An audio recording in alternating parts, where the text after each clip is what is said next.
5. The Fall of Jericho. This chapter is based on Joshua 5, 13 to 15, and chapter 6 and chapter 7. The Hebrews had entered Canaan, but they had not subdued it, and to human appearance the struggle to gain possession of the land must be long and difficult. It was inhabited by a powerful race who stood ready to oppose the invasion of their territory. The various tribes were bound together by the fear of a common danger. Their horses and iron battle chariots, their knowledge of the country, and their training in war would give them great advantage. Furthermore, the country was guarded by fortresses, cities great and fenced up to heaven. Deuteronomy chapter 9, verse 1. Only in the assurance of a strength not their own could the Israelites hope for success in the impending conflict. One of the strongest fortresses in the land, the large and wealthy city of Jericho, lay just before them, but a little distance from their camp at Gilgal.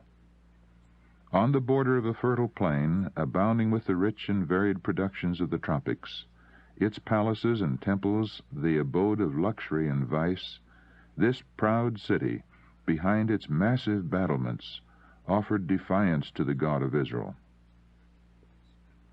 Jericho was one of the principal seats of idol worship, being especially devoted to Ashtaroth, the goddess of the moon. Here centered all that was vilest and most degrading in the religion of the Canaanites. The people of Israel, in whose minds were fresh the fearful results of their sin at Beth Peor, could look upon this heathen city only with disgust and horror. To reduce Jericho was seen by Joshua to be the first step in the conquest of Canaan.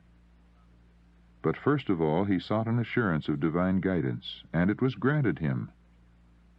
Withdrawing from the encampment to meditate and to pray that the God of Israel would go before his people, he beheld an armed warrior of lofty stature and commanding presence, with his sword drawn in his hand.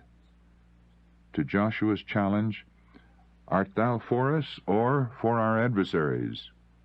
the answer was given, "As captain of the hosts of the Lord am I now come." The same command given to Moses in Horeb, "Loose thy shoe from off thy foot, for the place whereon thou standest is holy," revealed the true character of the mysterious stranger. It was Christ, the exalted one, who stood before the leader of Israel. Awe-stricken, Joshua fell upon his face and worshipped, and heard the assurance, "I have given into thine hand Jericho, and the king thereof, and the mighty men of valor." And he received instruction for the capture of the city. In obedience to the divine command, Joshua marshaled the armies of Israel. No assault was to be made. They were simply to make the circuit of the city, bearing the ark of God and blowing upon trumpets. First came the warriors, a body of chosen men, not now to conquer by their own skill and prowess, but by obedience to the directions given them from God. 7 priests with trumpets followed. Then the ark of God, surrounded by a halo of divine glory, was borne by priests clad in the dress denoting their sacred office. The army of Israel followed, each tribe under its standard. Such was the procession that compassed the doomed city.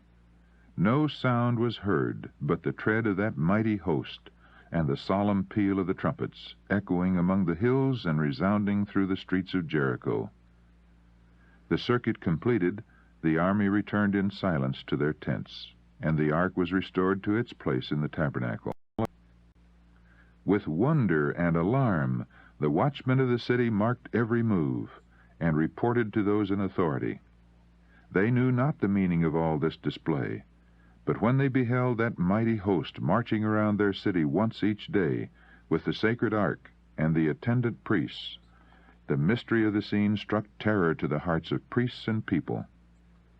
Again they would inspect their strong defenses, feeling certain they could successfully resist the most powerful attack. Many ridiculed the thought that any harm could come to them through these singular demonstrations. Others were awed as they beheld the procession that each day wound about the city. They remembered that the Red Sea had once parted before this people, and that a passage had just been opened for them through the river Jordan. They knew not what further wonders God might work for them. For 6 days the host of Israel made the circuit of the city. The 7th day came, and with the first dawn of light Joshua marshaled the armies of the Lord. Now they were directed to march 7 times around Jericho, and at a mighty peal from the trumpets to shout with a loud voice, for God had given them the city.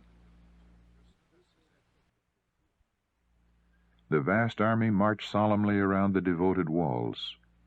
All was silent, save the measured tread of many feet, and the occasional sound of the trumpet breaking the stillness of the early morning. The massive walls of solid stone seemed to defy the siege of men. The watchers on the walls looked on with rising fear. As the first circuit ended, there followed a second, then a third, a fourth, a fifth, a sixth. What could be the object of these mysterious movements? What mighty event was impending? They had not long to wait. As the 7th circuit was completed, the long procession paused. The trumpets, which for an interval had been silent, now broke forth in a blast that shook the very earth. The walls of solid stone, with their massive towers and battlements, tottered and heaved from their foundations, and with a crash fell in ruin to the earth. The inhabitants of Jericho were paralyzed with terror, and the hosts of Israel marched in and took possession of the city. The Israelites had not gained the victory by their own power. The conquest had been wholly the Lord's. And as the firstfruits of the land, the city, with all that it contained, was to be devoted as a sacrifice to God. It was to be impressed upon Israel that in the conquest of Canaan they were not to fight for themselves, but simply as instruments to execute the will of God, not to seek for riches or self-exaltation, but the glory of Jehovah their King. Before the capture, the command had been given, "The city shall be accursed, even it and all that are therein. Keep yourselves from the accursed thing, lest ye make yourselves accursed, and make the camp of Israel a curse, and trouble it." All the inhabitants of the city, with every living thing that it contained, both man and woman, young and old, and ox and sheep and ass, were put to the sword. Only faithful Rahab, with her household, was spared, in fulfillment of the promise of the spies. The city itself was burned. Its palaces and temples, its magnificent dwellings with all their luxurious appointments, the rich draperies and the costly garments were given to the flames. That which could not be destroyed by fire, the silver and the gold and the vessels of brass and of iron, was to be devoted to the service of the tabernacle. The very site of the city was accursed. Jericho was never to be rebuilt as a stronghold. Judgments were threatened upon anyone who should presume to restore the walls that divine power had cast down. The solemn declaration was made in the presence of all Israel, "Cursed be the man before the Lord, that riseth up and buildeth this city Jericho. He shall lay the foundation thereof in his firstborn, and in his youngest son shall he set up the gates of it." The utter destruction of the people of Jericho was but a fulfillment of the commands previously given through Moses concerning the inhabitants of Canaan. "Thou shalt smite them and utterly destroy them." Deuteronomy chapter 7, verse 2. Of the cities of these people, "Thou shalt save alive nothing that breatheth." Deuteronomy chapter 20, verse 16. To many, these commands seem to be contrary to the spirit of love and mercy enjoined in other portions of the Bible, but they were in truth the dictates of infinite wisdom and goodness. God was about to establish Israel in Canaan, to develop among them a nation and government that should be a manifestation of His kingdom upon the earth. They were not only to be inheritors of the true religion, but to disseminate its principles throughout the world. The Canaanites had abandoned themselves to the foulest and most debasing heathenism, and it was necessary that the land should be cleared of what would so surely prevent the fulfillment of God's gracious purposes. The inhabitants of Canaan had been granted ample opportunity for repentance. 40 years before, the opening of the Red Sea and the judgments upon Egypt had testified to the supreme power of the God of Israel. And now, the overthrow of the kings of Midian, of Gilead, and Bashan had further shown that Jehovah was above all gods. The holiness of his character and his abhorrence of impurity had been evinced in the judgments visited upon Israel for their participation in the abominable rites at Baal Peor. All these events were known to the inhabitants of Jericho, and there were many who shared Rahab's conviction, though they refused to obey it, that Jehovah, the God of Israel, is God in heaven above and upon the earth beneath. Like the men before the flood, the Canaanites lived only to blaspheme heaven and defile the earth.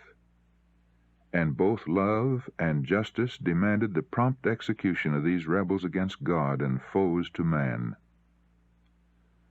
How easily the armies of heaven brought down the walls of Jericho, that proud city whose bulwarks 40 years before had struck terror to the unbelieving spies. The mighty one of Israel had said, "I have given into thine hand Jericho." Against that word, human strength was powerless. By faith, the walls of Jericho fell down. Hebrews chapter 11, verse 30. The captain of the Lord's host communicated only with Joshua.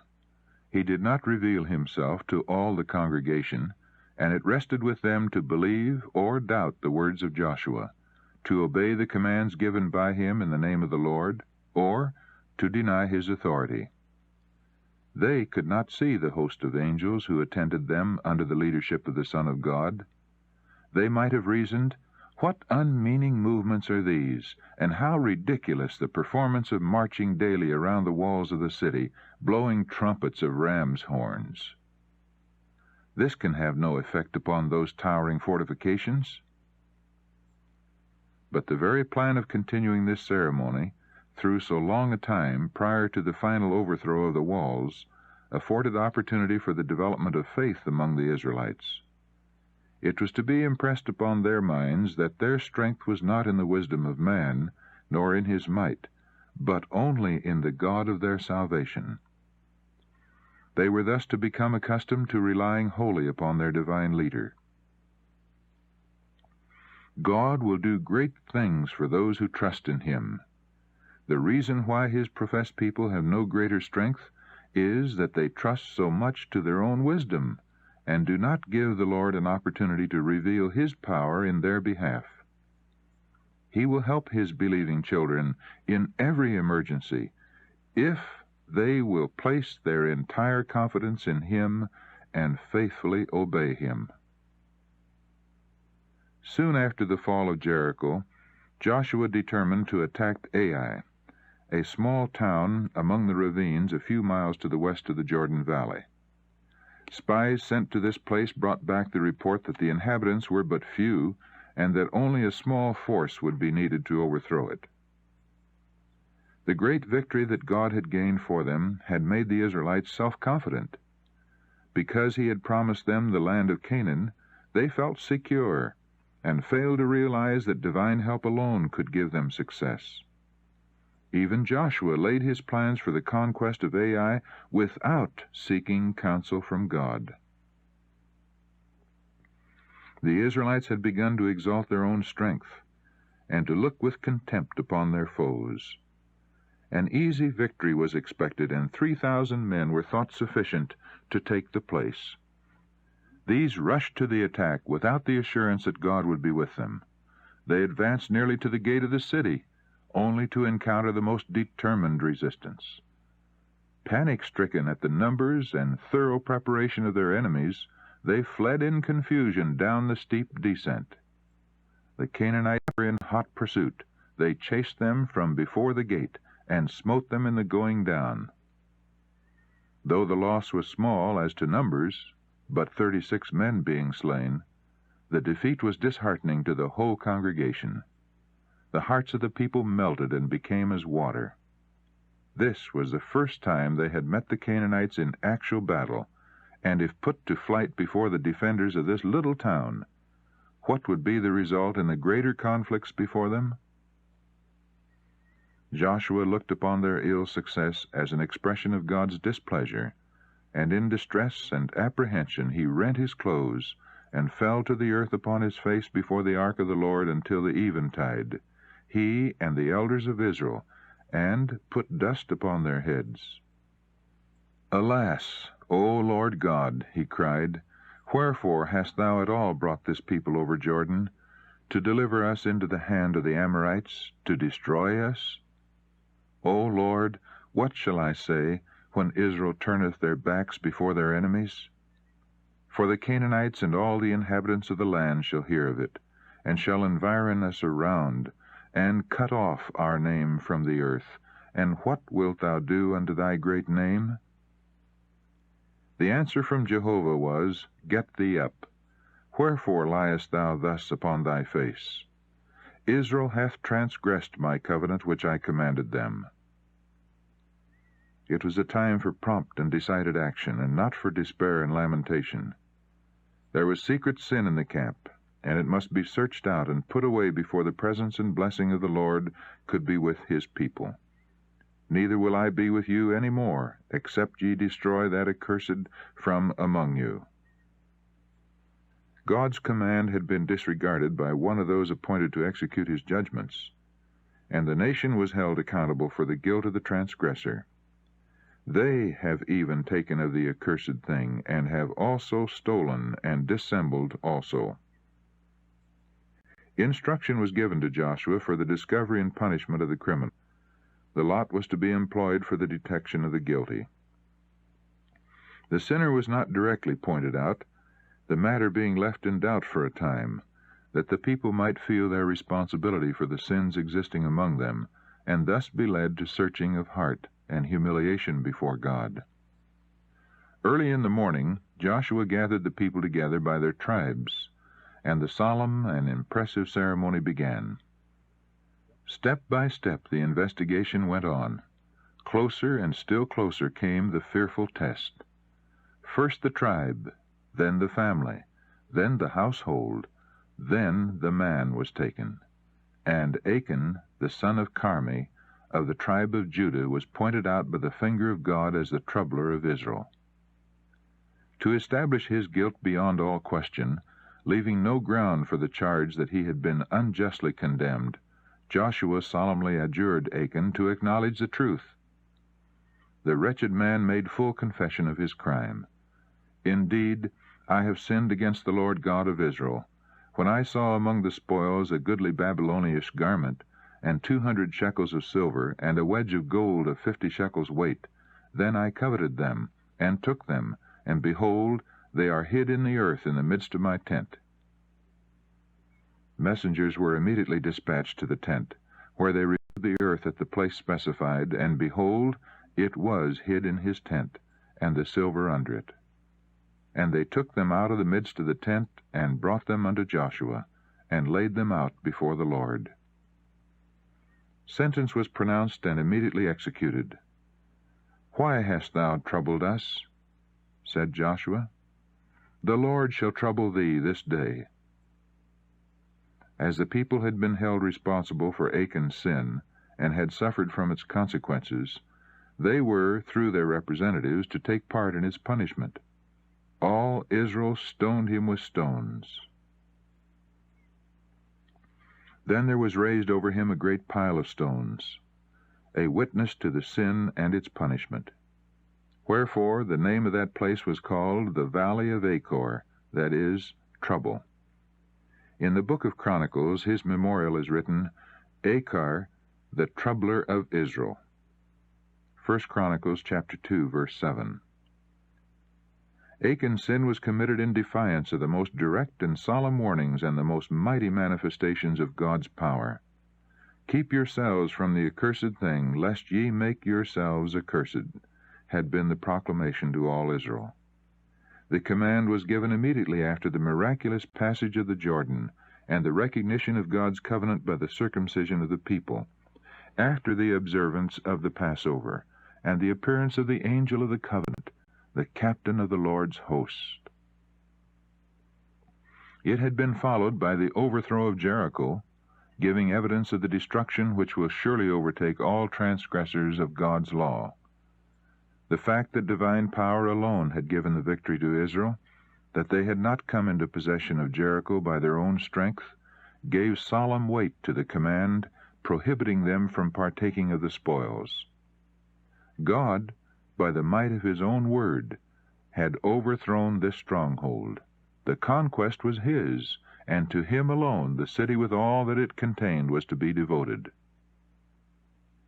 Of the millions of Israel, there was but one man who, in that solemn hour of triumph and of judgment, had dared to transgress the command of God. Achan's covetousness was excited by the sight of that costly robe of Shinar. Even when it had brought him face to face with death, he called it a goodly Babylonish garment. One sin had led to another, and he appropriated the gold and silver devoted to the treasury of the Lord. He robbed God of the first fruits of the land of Canaan. The deadly sin that led to Achan's ruin had its root in covetousness. Of all sins, one of the most common and the most lightly regarded. While other offenses meet with detection and punishment, how rarely does the violation of the 10th commandment so much as call forth censure? The enormity of this sin and its terrible results are the lessons of Achan's history. Covetousness is an evil of gradual development. Achan had cherished greed of gain until it became a habit, binding him in fetters well nigh impossible to break. While fostering this evil, he would have been filled with horror at the thought of bringing disaster upon Israel. But his perceptions were deadened by sin, and when temptation came, he fell an easy prey. Are not similar sins still committed in the face of warnings as solemn and explicit? We are as directly forbidden to indulge covetousness as was Achan to appropriate the spoils of Jericho. God has declared it to be idolatry. We are warned, "Ye cannot serve God and mammon." Matthew chapter 6, verse 24. Take heed and beware of covetousness. Luke chapter 12, verse 15. Let it not be once named among you. Ephesians chapter 5, verse 3. We have before us the fearful doom of Achan, of Judas, of Ananias, and Sapphira. Back of all these we have that of Lucifer, the son of the morning, who, coveting a higher state, forfeited forever the brightness and bliss of heaven. And yet, notwithstanding all these warnings, covetousness abounds. Everywhere its slimy track is seen. It creates discontent and dissension in families. It excites envy and hatred in the poor against the rich. It prompts the grinding oppression of the rich toward the poor. And this evil exists not in the world alone, but in the church. How common even here to find selfishness, avarice, overreaching, neglect of charities, and robbery of God in tithes and offerings. Among church members in good and regular standing, there are, alas, many Achans. Many a man comes stately to church and sits at the table of the Lord, while among his possessions are hidden unlawful gains, the things that God has cursed. For a goodly Babylonish garment, multitudes sacrifice the approval of conscience and their hope of heaven. Multitudes barter their integrity and their capabilities for usefulness for a bag of silver shekels. The cries of the suffering poor are unheeded. The gospel light is hindered in its course. The scorn of worldlings is kindled by practices that give the lie to the Christian profession. And yet, The covetous professor continues to heap up treasures. Will a man rob God? Yet ye have robbed me. Malachi chapter 3, verse 8, saith the Lord. Achan's sin brought disaster upon the whole nation. For one man's sin, the displeasure of God will rest upon his church till the transgression is searched out and put away. The influence most to be feared by the church is not that of open opposers, infidels, and blasphemers, but of inconsistent professors of Christ. These are the ones that keep back the blessing of the God of Israel and bring weakness upon his people. When the church is in difficulty, when coldness and spiritual declension exist, giving occasion for the enemies of God to triumph, then, instead of folding their hands and lamenting their unhappy state, let its members inquire if there's not an Achan in the camp. With humiliation and searching of heart, let each seek to discover the hidden sins that shut out God's presence. Achan acknowledged his guilt, but when it was too late for the confession to benefit himself. He had seen the armies of Israel return from Ai defeated and disheartened. Yet he did not come forward and confess his sin. He had seen Joshua and the elders of Israel bowed to the earth in grief too great for words. Had he then made confession, he would have given some proof of true penitence, but he still kept silence. He had listened to the proclamation that a great crime had been committed, and had even heard its character definitely stated. But his lips were sealed. Then came the solemn investigation. How his soul thrilled with terror as he saw his tribe pointed out, then his family and his household. But still he uttered no confession, until the finger of God was placed upon him. Then, when his sin could no longer be concealed, he admitted the truth. How often are similar confessions made? There is a vast difference between admitting facts after they have been proved and confessing sins known only to ourselves and to God. Achan would not have confessed had he not hoped by so doing to avert the consequences of his crime. But his confession only served to show that his punishment was just. There was no genuine repentance for sin, no contrition, no change of purpose, no abhorrence of evil. So confessions will be made by the guilty when they stand before the bar of God, after every case has been decided for life or death. The consequences to result to himself will draw from each an acknowledgment of his sin. It will be forced from the soul by an awful sense of condemnation and a fearful looking for of judgment. But such confessions cannot save the sinner. So long as they can conceal their transgressions from their fellow men, many, like Achan, feel secure and flatter themselves that God will not be strict to mark iniquity. All too late their sins will find them out in that day when they shall not be purged with sacrifice or offering forever. When the records of heaven shall be opened, the judge will not in words declare to man his guilt, but will cast one penetrating, convicting glance, and every deed, every transaction of life will be vividly impressed upon the memory of the wrongdoer. The person will not, as in Joshua's day, need to be hunted out from tribe to family, but his own lips will confess his shame. The sins hidden from the knowledge of men will then be proclaimed to the whole world.